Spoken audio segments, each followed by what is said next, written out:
এই যে ম্যাডাম, চোখে দেখতে পাইতেছেন না? কি হয়েছে? আর দেখে চলার কি আছে? দেখার কি আছে তাই না? আপনি যে আমার গায়ের উপর বোতলটা ফিক্কা মারছেন, ময়লার মধ্যে ফেলতে পারেন নাই? এই, তুই তো ময়লার ভিতরেই দাঁড়িয়ে আছিস, তো গায়ে ময়লা পড়েছে, কি হয়েছে? মহাভারত অশুদ্ধ হয়ে গেছে? শুনেন ম্যাডাম, ঠিক আছে আমি ময়লার উপর দাঁড়ায় আছি ময়লার কাজ করতে, কিন্তু তার মানে এই না যে আপনি বোতলটা আমার গায়ের উপর এসে মারবেন। এই ছোট লোকের বাচ্চা, তুই মুখে মুখে তর্ক করিস, তোর সাহস কম না? বেশি কথা বলো না, একদম জিভ টেনে ছিঁড়ে ফেলবো। এই চলো তো। আর সেই জায়গায় গায়ে পড়ে ঝগড়া লাগতেছে, ফালতু মহিলা একটা।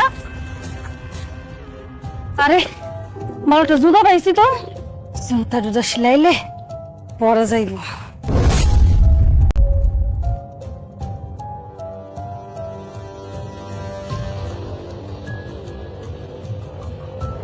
আরে ঘড়িটা দেখে তো মেলা দামি মনে হইতেছে। ঘড়িটা কি হ্যাঁ গো? কিন্তু হ্যাঁ তো চইলা গেছে, এখন কেমনে ফেরত দি? থাক, এইটা মনে হয় আমার কপালেই আসিল। হেল্লাই কত হেরা ফালাই রেখে চলে গেছে।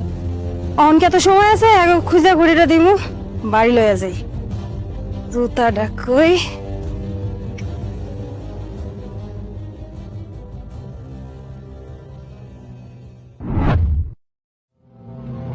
আশেপাশে যতগুলো ঘড়ির দোকান দেখছি সব দোকানগুলো ছোট, কোন দোকানে ঘড়িটা কিনতেছে না। বড়